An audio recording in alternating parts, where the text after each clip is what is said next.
la fascinación que la gente tenía ante su ejército, el cual, pues en el campo de batalla se había demostrado prácticamente invencible y así era, ¿no? Después de haber barrido a toda una serie de países europeos.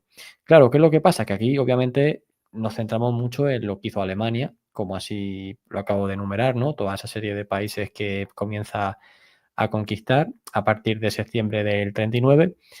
Pero Rusia también, por su parte, o mejor dicho, la Unión Soviética también había hecho determinadas acciones que, como parece que todo lo eclipsa Alemania, lo de la Unión Soviética no se ve, pero la Unión Soviética, por su parte, pues también había iniciado ese proceso.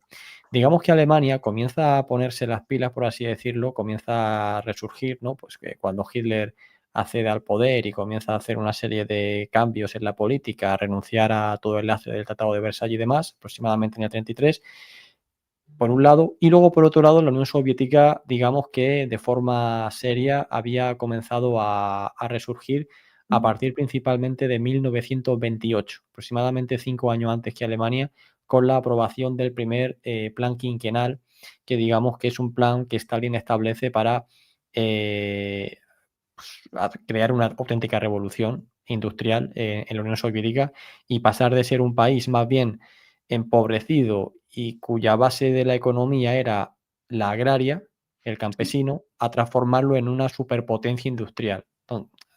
Muy resumido, es lo que se pretende con el plan quinquenal, que dura 5 años. Después de 5 años, pues otra vez se actualiza, ¿no? Y así sucesivamente, y se va mejorando cada 5 años a medida de que se van cumpliendo los objetivos. Entonces, con esto tenemos a dos potencias que están a pleno rendimiento industrial en todos los sentidos y que, por supuesto, pues están invirtiendo también mucho en su ejército. Eso por un lado, ¿no? Y de ahí viene que al final pues son dos potencias que hacen frontera después de que ambas se repartan Polonia, que siempre decimos que los alemanes anexionan Polonia, los soviéticos también, ¿vale? Se lo pactan.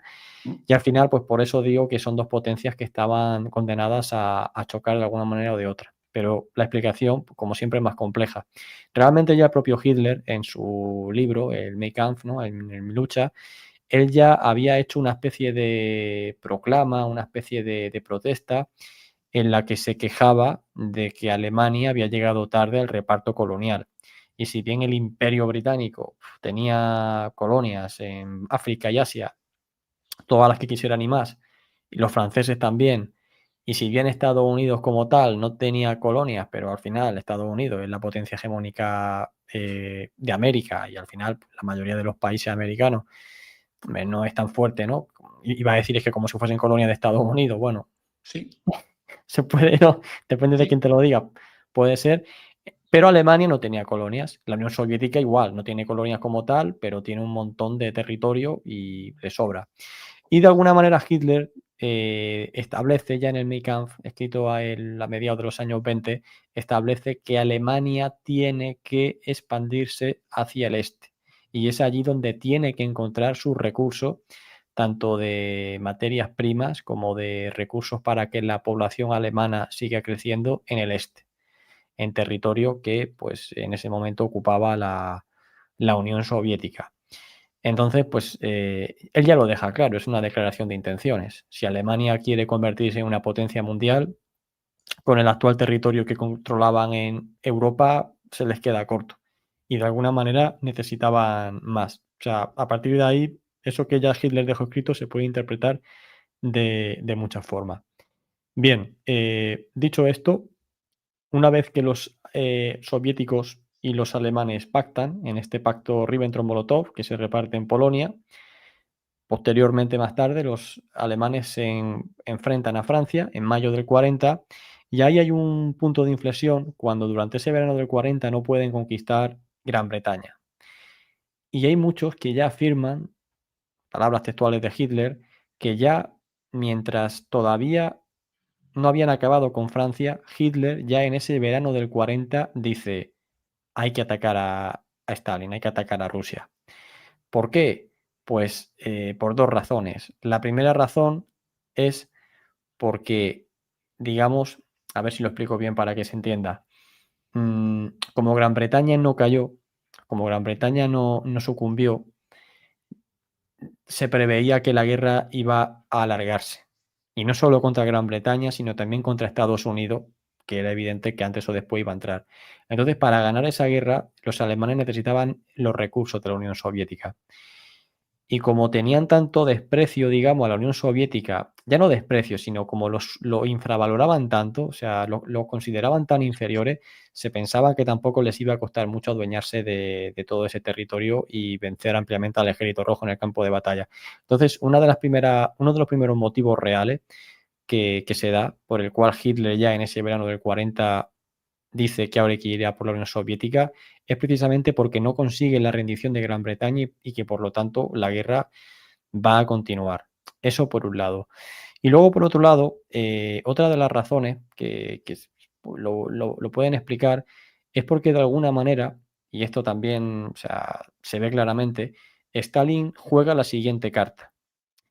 Hay muchos historiadores que afirman que realmente Stalin pacta con Hitler el reparto de Polonia, porque lo que quiere Stalin es darle a Hitler carta blanca para que ataque a Polonia a sabiendas de que eso va a iniciar un conflicto europeo. Sabemos que si bien Polonia es atacada por los alemanes y por los soviéticos, realmente Francia y Gran Bretaña no le declaran la guerra a Alemania y a la Unión Soviética, solo le declaran la guerra a Alemania, no a la Unión Soviética, que se va de rosita tras esa invasión de Polonia. A partir de ahí, Stalin ya tiene lo que quiere, y es tener a Hitler enfrentado con Francia y con Gran Bretaña y Estados Unidos, que obviamente también está detrás, aunque no sea todavía un enemigo formal. ¿Qué es lo que muchos historiadores, como por ejemplo, a ver si se me olvida ahora, hay un libro que se llama La guerra de Stalin, editorial Ciudadela, Ian McMillan, creo que se llama el autor. Este autor así lo afirma. Stalin quería que se liase en Europa para luego él barrer lo que quedase, ¿no? Y por eso le da a Hitler la herramienta perfecta para que pueda atacar a Polonia, que es una alianza, haciéndole ver a Hitler que no se preocupe, que ataque Polonia, que con su alianza no le van a declarar la guerra los franceses y los ingleses, ¿vale? Entonces, ¿qué es lo que pasa? Que una vez que los alemanes barren a Francia, de forma completamente inesperada, nadie se esperaba esa victoria total, Stalin comienza a ponerse nervioso, porque digamos que su plan de que pasase como en la Primera Guerra Mundial y de que se produzca un frente estancado que se coma todos los recursos alemanes, franceses y demás, eso no ocurre en la Segunda Guerra Mundial. Entonces Stalin se pone nervioso y ya en el 40, ese plan quinquenal que ha empezado en el 38, que es el tercero, cambia, lo suprime, lo modifica y ya se pone al 100% a producir armamento porque ya prevé que el enfrentamiento con Alemania, ya sea porque Hitler le ataque o porque él finalmente se decide atacar a Alemania, se va a acelerar, ¿vale? Eso por un lado. Vale, ahora vamos a hacer otro corte, porque es que, como digo, todo esto es increíble. En noviembre del 40, o sea, aproximadamente 3 meses después, ¿no? 2 meses y pico después de que finalice la batalla de Inglaterra y los alemanes sepan que Gran Bretaña resiste, se produce una reunión en Berlín en la que Molotov, el ministro de Asuntos Exteriores soviético, acude a Berlín a un poco hablar con Hitler y con Ribbentrop y tal, a ver qué pasa en el futuro. Y digamos que se intentan repartir, por así decirlo, parte del mundo, ¿no? En resumen. Hitler intenta persuadir, mejor dicho, a Molotov para que la Unión Soviética se desvíe hacia la India o incluso hacia la zona japonesa, hacia Oriente, ¿vale? Y con esto Alemania se puede centrar pues, en la zona de los Balcanes y demás, ¿no? Y extender su área de influencia hacia allí. ¿Qué es lo que La pasa en India, esta que era la reunión? corona de la corona británica, era la corona Claro, de claro. joyas, ¿no? Claro, claro, efectivamente. Le dicen, no, no, vosotros iros a la India, enfrentaros con los británicos y tal, que ahora están débiles allí, allí hay muchos recursos, os viene relativamente cerca, hacéis frontera, y nos dejáis los Balcanes a nosotros. Y los rusos le dicen que no.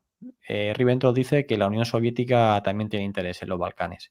Y ya a partir de ahí es cuando también se afirman por parte de muchos historiadores que Hitler dice, esto es inevitable. Vamos a terminar enfrentándonos, tenemos los mismos intereses y aquí hay que hacer algo. Tenemos que ser nosotros los que nos adelantemos al movimiento soviético. otra de las causas. Y ya ahora vamos por último, porque hemos hablado de toda la expansión alemana, pero vamos a hablar también de la expansión de Stalin. Stalin, esto se omite, pero Stalin se había adueñado también de Estonia, de Lituania y de Letonia, de los 3 estados bálticos. Stalin en el invierno del 40, 39-40, invadió Finlandia. Salió de rositas también. Y luego también tuvo problemas con Rumanía, que la Unión Soviética se anexiona a parte de Rumanía. O sea que también estaba en expansión. Stalin estaba en expansión en dirección a Alemania y los alemanes estaban en expansión más bien dirección a Gran Bretaña, pero es que el siguiente paso era ese. Entonces, esto ya es especular, pero sabéis que hay un libro que se llama El rompehielos y demás, cuyo autor afirma que la Unión Soviética realmente iba a atacar a Alemania y que los alemanes se adelantaron por días. Yo sinceramente no me lo creo. O sea, yo no creo que la Unión Soviética hubiera atacado a Alemania en el 41, pero en el 42 nadie sabe lo que hubiera pasado. En cualquier caso, ya digo, he hecho un recorrido por los distintos motivos por los cuales los alemanes atacaron. A partir de aquí, ya con esto termino, ya si quieres podemos... Sí. Pero a partir de aquí, realmente los alemanes esperaban una victoria fácil en Rusia. ¿Por qué esperaban una victoria fácil? Bueno, por muchos motivos. En primer lugar, el ejército alemán era un ejército que ya estaba rodado, ya tenía experiencia en combate después de todas las campañas anteriores que hemos enumerado. Y todas las había obtenido la victoria de una forma espectacular. Principalmente en Francia contra el ejército francés, que era el mejor ejército del mundo, considerado el mejor ejército del mundo, victorioso de la Primera Guerra Mundial, una potencia imbatible tal, y los alemanes lo barrieron en un par de semanas. O sea, entonces, y por otro lado, la Unión Soviética se había expandido en todos estos países que he dicho, pero con mucha dificultad, con mucha torpeza. En Finlandia, todos lo sabéis que en Finlandia se la ven y se la desean para derrotar a Finlandia. Tienen más bajas los soviéticos que los finlandeses. Un país grande en extensión territorial, pero muy pequeño en población y sin apenas un ejército